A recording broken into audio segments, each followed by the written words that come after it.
Hi everyone, it's me again, your Huvelaran, yung Bicolano vlogger, and welcome back sa ating vlog. Tara po at samahan nyo naman ako na bisitahin ang simbahan ng Daraga Albay.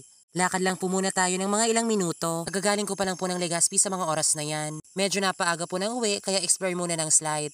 Ang goal ko po in this video, in just a half day, dapat may mga mapuntahan akong mga tourist spots para po masulit yung pamasahe bago ako umuwi sa aming hometown sa Jovellar. Fast forward, kakagaling ko lang po sa loob kanina. Buti nga po at bukas yung simbahan. Pangilan-ngilan nga lang po yung mga tao at wala pang misa sa mga oras na ito. Tambay muna po tayo ng slide. Sinusulit ko nga muna yung mga magagandang tanawin dito sa paligid ng simbahan. Hindi nga po ako masyadong nagtagal sa loob at parang may event na magaganap. Kaya dito muna po ako sa labas to explore and to relax. Kung mapapansin po ninyo sa likuran ko, before meron siyang tiles, isa po yun sa mga dinadaanan para mas lalong makita yung kagandahan ng Mayon Volcano. I think may kainan din po dito sa likod kung mapapansin ninyo. Kaya lang po nag-iba ata yung daanan. Kung pupunta po kayo ng Daraga Albay, isa po ang simbahan na ito na pwede kong mai-recommend sa inyo. Sa pamamagitan po ng history ng simbahan na ito at sa mga atraksyon na pwede nyong makita sa paligid nito. Lalo na ang kabuuan ng Mayon Volcano. Kailangan ko na din pong bumaba at parang uulan na. Abay nagkataon din na nalimutan kong magdala ng payong. Hindi naman po siguro ako maaabutan ng ulan kung mabilis lang yung aking paglalakad. Hindi naman po sobrang layo ng bahay ng aking sister. Kailangan lang sumakay ng transpo ng mga 10 to 15 minutes at nandun ka na. Daan nga muna po tayo ng LCC Daraga. Nakakapagod pong maglakad at medyo mainit din po kanina. Kaya dito muna po tayo para mamili.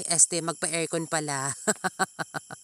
Actually po, may mga times talaga na kapag tinatamad akong dumaan sa market sa baba, dito ako dumadaan sa taas. Mamimili lang naman po ako ng slight, then tingin-tingin ng ibang product. Kapag hindi pa afford, next time na lang.